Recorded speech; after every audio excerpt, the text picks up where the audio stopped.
OLX пен сату қосымшалары тауарды сатудың ең қол жетімді әдістерінің бірі. OLX.kz қосымшасында хабарландыруды беру үшін тек ұялы телефон қажет. Ол үшін OLX-ті жүктейміз, тіркелуден өтіп, жеке кабинетке кіреміз.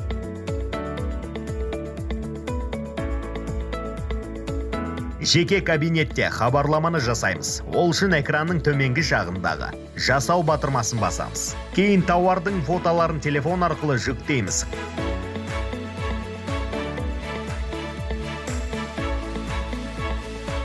Хабарландырудың тақырыбын қысқа да нұсқа етіп жазамыз. Мысалы, балаларға арналған ойыншықтарды сату.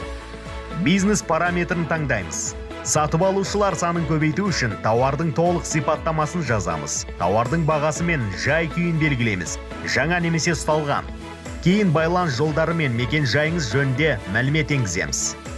Барлық деректі толтырып, оны тексергеннен кейін хабарландыру беру батырмасын басамыз.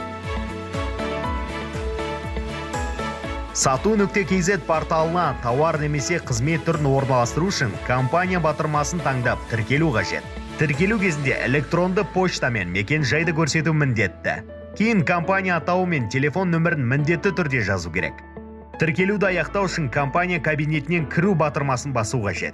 Портал модераторлары сайтыңыздың тіркелуін тексергеннен кейін компанияңыз үшін 14 күндік сынақ мерзімі іске қосылады. Ол кезде компанияға порталдың барлық мүмкіндіктері қолжетімді болады.